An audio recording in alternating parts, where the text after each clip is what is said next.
శుభదినం, ఆనందించి నే స్తుతించెదను. ఈ దినమే నీ శుభదినం, ఉత్సహించి నే పాడెదను. Praise the lord. దేవుని నామానికి మహిమ కలుగును గాక. ప్రియమైన దేవత దేవుని యొక్క బిడ్డలారా, మరొక డైలీ వర్డ్ కి మీ అందరికీ ఆహ్వానం. ఈ దినము దేవుడు మనకు అనుగ్రహించి వాక్యాన్ని శ్రద్ధగా విందాం. సిద్ధపడిన మీరంతా జీవము కలిగిన ఈ వాక్కును మీ హృదయములలో విత్తుకోవాలని, దాన్ని ప్రయోజనకరంగా చేసుకోవాలని కోరుకుంటూ ఉన్నా. ఈ దినము దేవుడు మనందరితో ఆయన యొక్క గొప్ప ప్రణాళికను గూర్చి ఆయన పంచుకోవాలని ఆశపడుతూ ఉన్నాడు. ప్రతి ఒక్కరిని రక్షించాలి అన్నదే దేవత దేవుని యొక్క గొప్ప ప్రణాళిక. మనందరికి తెలుసు, యోహాను సువార్త 3వ అధ్యాయం 16వ వచనంలో దేవుడు అంటూ ఉన్నాడు, దేవుడు లోకమును ఎంతగానో ప్రేమించి ఆయన తన అద్వితీయ కుమారుడుగా పుట్టిన వాని యందు విశ్వాసం ఉంచు ప్రతి వాడును నశింపక నిత్య జీవమును అనుభవించును, నిత్య జీవమును పొందుకుంటాడు అని దేవుని వాక్యం సెలవిస్తుంది. దేవుని వాక్యం సెలవిస్తున్నట్లుగా ప్రతి ఒక్కరిని దేవుడు ప్రేమిస్తున్నాడు. లోకాన్ని దేవుడు ప్రేమిస్తున్నాడు అంటే అది లోకంలో ఉన్న అనేకమైన వస్తువులను, పదార్థాలను అని కాదు, కానీ దేవుడు మానవుణ్ణి ప్రేమిస్తున్నాడు. మానవులందరినీ ఆయన ప్రేమిస్తున్నాడు. మానవ జాతి అంతటిని దేవత దేవుడు ఎంతగానో ప్రేమిస్తున్నాడు అన్నదే దేవుని యొక్క ఉద్దేశం. మరి అలాగూ దేవుడు అందరినీ ప్రేమిస్తున్నవాడుగా అందరినీ కూడా రక్షించాలని కోరుకుంటూ ఉన్నాడు. అయితే ఇది ఆటోమేటిక్ గా జరిగిపోయేది. ఆయన అనుకుంటూ ఉన్నాడు కాబట్టి, ఆయన రక్షించాలనుకుంటూ ఉన్నాడు కాబట్టి ప్రతి ఒక్కరు కూడా రక్షింపబడి ఆయన బిడ్డలుగా ఆయన రాజ్యంలోనికి వస్తారు అని కాదు, కానీ అది ప్రభు అయిన యేసుక్రీస్తు ఈ భూమి మీదకి రాగా, ఆయన ఒక్కగానొక కుమారుడైన యేసుక్రీస్తు ఈ లోకంలో పుట్టినప్పుడు, ఈ భూమిపైకి ఆయన అడుగు పెట్టినప్పుడు, ఆయనను బట్టి, ఆయన యొక్క గొప్ప నామాన్ని బట్టి, ఆయన చేసిన గొప్ప శిలువ కార్యాన్ని బట్టి, ఆయన విమోచన కార్యము, ఆయన పాప పరిహారార్థ బలియాగమునందు ఎవరైతే విశ్వాసం ఉంచుతారో వారు మాత్రమే రక్షింపబడతారు. వారు మాత్రమే విమోచింపబడి ఆయన అనుకుంటున్నటువంటి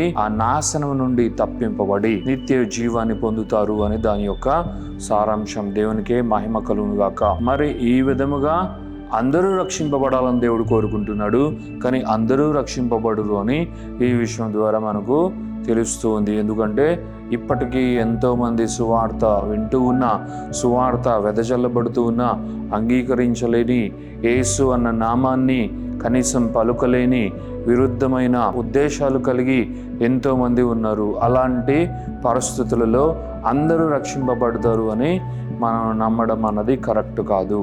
అందరినీ దేవుడు ప్రేమిస్తున్నాడు, అందరూ కావాలని కోరుకుంటున్నాడు, అందరూ రక్షింపబడాలని దేవుడు కోరుకుంటున్నాడు. కానీ కొంతమంది మాత్రమే నమ్ముచూ ఉన్నారు. నమ్మిన వారు ఆయన బిడ్డలుగా అవుతూ ఉన్నారు. నమ్మిన వారు ఆయన రాజ్యంలోనికి చేర్చబడుతూ ఉన్నారు. దేవునికి మహిమ, ఘనత, ప్రభావాలు కలుగును గాక. మరి ఇలాగ రక్షించుకున్న దేవుడు మొదటి ప్రణాళికగా వారి జీవితంలో చేసే గొప్ప కార్యం ఏంటో తెలుసా? ఆశీర్వాదము, ఆశీర్వదించడమే. రక్షించిన ఎవరినైనా దేవుడు మొదటిగా కోరుకునేది, నీవు ఆశీర్వదింపబడు. నా ప్రియమైన కుమారుడా, నా ప్రియమైన కుమార్తె, నీవు దీవింపబడాలి, ఆశీర్వదింపబడాలి, నా నామ మహిమార్థమై నీవు ఫలించాలి, అభివృద్ధి చెందాలి అని కోరుకునే దేవుడుగా ఆయన ఉన్నాడు. ఆ విధముగా ఈ యొక్క సత్యాన్ని ఈ రోజు దేవుడు మనందరికీ తెలియపరచాలని కోరుకుంటున్నాడు. The blessings of the lord అనే దేవుడు ఈ దినము మనందరితో మాట్లాడాలని కోరుకుంటున్నాడు. రక్షింపబడిన ప్రతి ఒక్కరూ కూడా తప్పక ఆశీర్వదింపబడాలన్నదే దేవుని ప్రణాళిక. రక్షణ పొందాను, దేవుని రాజ్యంలో చేర్చబడ్డాను, కానీ నేను పేదరికంలో ఉన్నాను, నేను ఏమి లేని వాడుగా ఉన్నాను, నాకు చాలనటువంటి పరిస్థితులు ఉన్నాయి, నాకు ఇవి సరిపోవట్లేదు, నాకు కొదువ, కొరత, లేమి ఉంది, నా జీవితంలో ఈ విధముగా చాలా ల్యాక్ ఉంది, నేను వీటి ద్వారా సఫర్ అవుతున్నా, అయినా పర్వాలేదు, నేను ఇలాగే ముందుకెళ్తాను. దేవుడు ఏ విధముగా అయినా సరే నన్ను ఆయన కనికరించేవాడుగా, నన్ను చూచుకుని వాడుగా ఉన్నాడు, నా యందు ఆనందించేవాడుగా ఉన్నాడు అని అనేక మంది అనుకోవచ్చు. కాదు, దేవునికి మనము దారిద్ర్యంలో ఉండడం, కొదువ, కొరత, లేమిలో ఉండడం, మనము తక్కువ స్థితిలో ఉండడం, మనం ఎదగనటువంటి స్థితిలో ఉండడం ఆయనకి ఏమాత్రం కూడా ఇష్టం లేదు. ఆయన విస్తరించు, ఆయన ఫలించు, ఆయన సమృద్ధి కలిగిన దేవుడుగా ఉన్నాడు. ఆయన ఆషామాషి దేవుడు కాదు. ఆయన యందు సర్వ సమృద్ధి కలదు. ఆయన యందు విశ్వాసం ఉంచిన ఎవరికైనా సర్వ సమృద్ధిని ఆయన ధారాళముగా ఇచ్చే దేవుడై ఉన్నాడు. కాబట్టి దేవుని బిడ్డలైన వారు రక్షింపబడిన వెంటనే వారు సర్వ సమృద్ధిలోనికి అడుగు పెట్టాలి అన్నది దేవుని ప్రణాళిక. ఎవరైనా సరే మొదట ఆశీర్వదింపబడాలి. అందుకే అబ్రహామును దేవుడు పిలిచినప్పుడు అబ్రహాముతో దేవుడు ఆయన అంటూ ఉన్నాడు, నేను నిన్ను గొప్ప జనముగా చేస్తా, నీ నామమును గొప్పగా చేస్తా. అయితే మొదటిగా నేను చేయాలనుకుంటున్నది, నేను నిన్ను ఆశీర్వదిస్తాను. నీవు ఆశీర్వదింపబడిన తరువాత నీవు అనేకులకు ఆశీర్వాదకరంగా ఉంటావు అబ్రహాము. ఇదే నీ పట్ల నాకు కలిగిన ప్రణాళిక అని దేవుడు ఒక గొప్ప ప్రణాళిక ఆదికాండము 12వ అధ్యాయంలో వెల్లడిపరిచాడు కదా. మరి క్రొత్త నిబంధన భక్తులుగా ఉన్న మనకు, క్రొత్త నిబంధన విశ్వాసులుగా ముందుకెళ్తూ ఉండగా, ఇలాంటి విశ్వాసులైన మనకు మరింత స్ట్రాంగ్ గాడ్స్ ప్లాన్ని దేవుడు కలిగి ఉన్నాడు. మరింత దృఢమైన బలమైన సంకల్పాన్ని ఆయన మన పట్ల కలిగి ఉన్నాడు. కాబట్టి మనము బ్లెస్ అవ్వాలి, మనం బ్లెస్సింగ్స్ని రిసీవ్ చేసుకోవాలి. దాని నిమిత్తమై దేవుడు మనకు ఒక చక్కటి వాగ్దానాన్ని అనుగ్రహించాడు. అదేమని సెలవిస్తూ ఉంది అంటే, మన ప్రభు అయిన యేసుక్రీస్తు యొక్క తండ్రి యగు దేవుడు స్తుతింపబడునుగాక.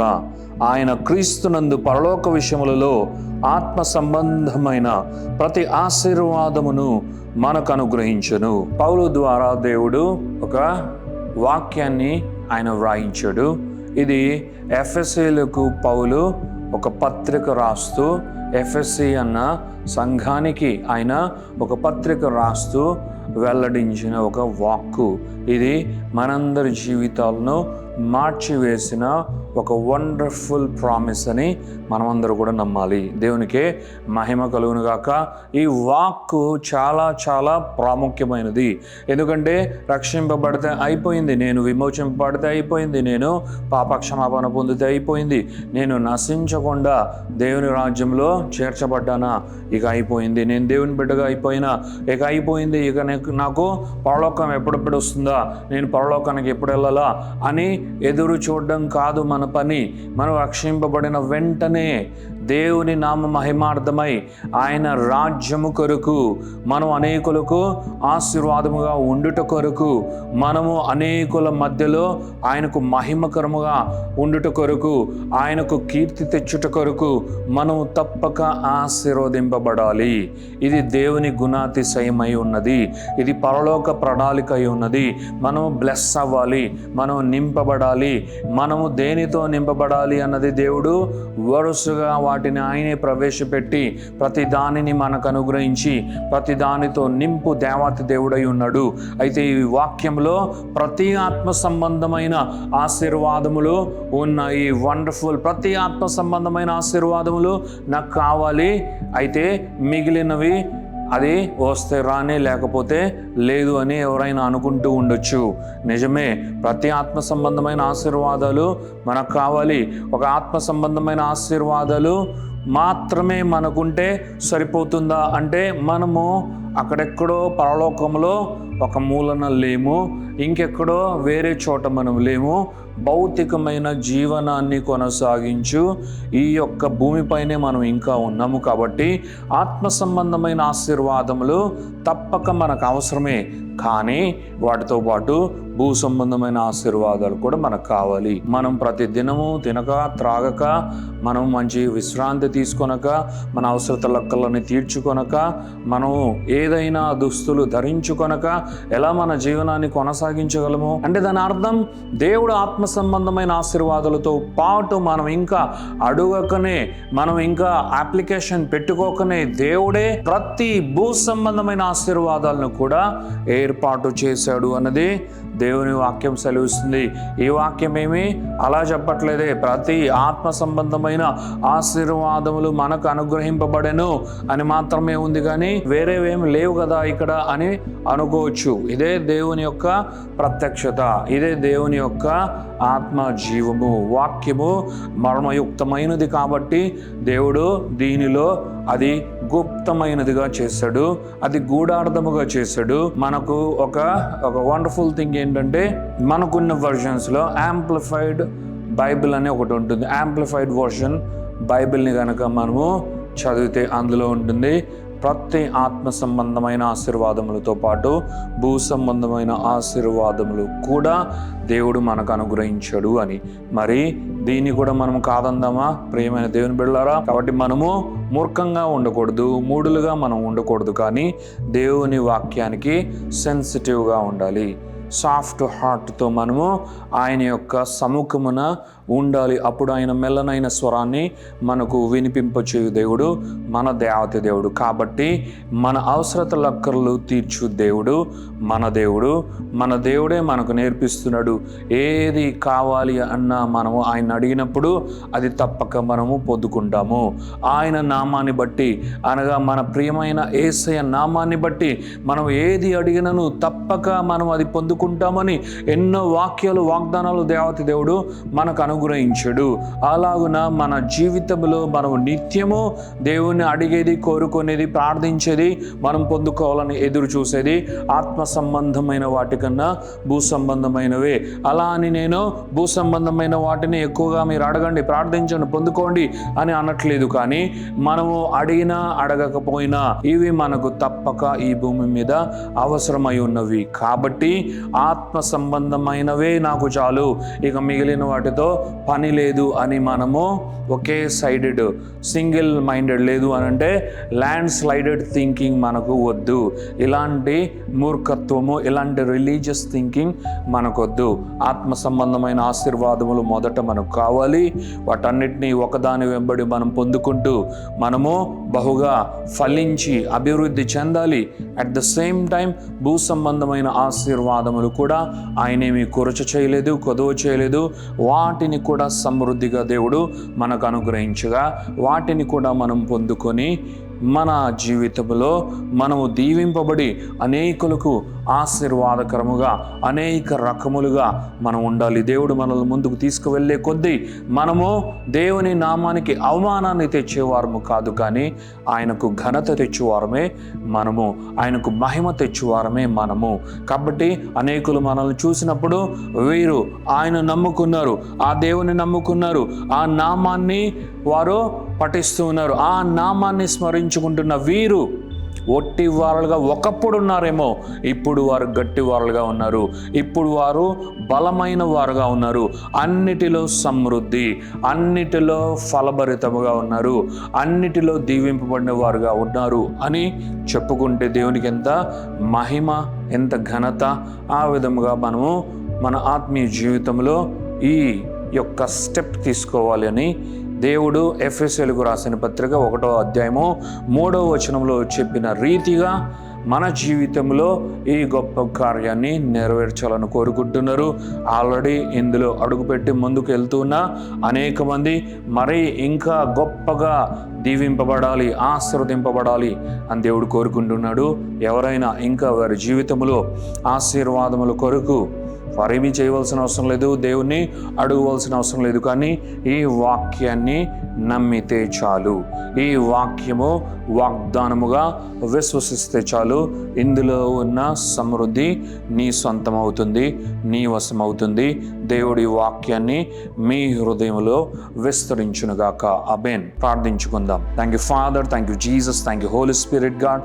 దేవా మీ కొందనాలు, యేసయ్య మీ కొందనాలు, పరిశుద్ధాత్మ దేవ మీకు మహిమ, ఘనత, ప్రభావం చెల్లిస్తున్నాం. మీరు లోకాన్ని ఎంతో ప్రేమించారు, మనిషిని ఎంతో ప్రేమించారు, మానవ జాతిని ఎంతో ప్రేమించారు.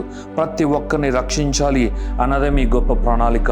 అయినా కూడా నాయన ఇదిగో తండ్రి అందరూ నమ్మలేకపోతున్నారు, అంగీకరించలేకపోతున్నారు. ఇదిగో తండ్రి రక్షించిన, ఇదిగో నాయన రక్షింపబడిన అనేకులు మీ రాజ్యంలో చేర్చబడగా రక్షింపబడు ప్రతి ఒక్కరి కొరకు మీ గొప్ప ప్రణాళిక ఆశీర్వాదమే దేవా, ఆశీర్వదింపబడుటయే దేవా, సమృద్ధి కలిగి ఉండుటయే దేవా. ఇదిగో తండ్రి సంపన్నులుగా, ఇదిగో తండ్రి అన్ని విషయములలో మేము ఉండుటయే నాయన. ఇది నాయన మీ బిడలైన వారు తెలుసుకొని నాయన బహుగా ఆశీర్వదింపబడదుగాక. ఆశీర్వదింపబడి మీ వాక్యము చొప్పున అనేకులకు ఆశీర్వాదకరముగా ఉండదుగాక నాయన. ఇదిగో తండ్రి ప్రతి ఆత్మ సంబంధమైన ఆశీర్వాదములతో పాటు ప్రతి భూ సంబంధమైన ఆశీర్వాదములు కూడా విశ్వసించు కొలది యేసు నామములో మీ బిడ్డలు పొంది ఆశీర్వదింపబడి దీవింపబడదుగాక. దేవాన్ని బ్లెస్ చేస్తూ ఈ యొక్క ప్రార్థన, స్తుతి, ఆరాధన మీకే చెల్లించి వేడుకొనుచున్నాము తండ్రి. ఆమెన్, ఆమెన్, ఆమెన్. హల్లెలూయా.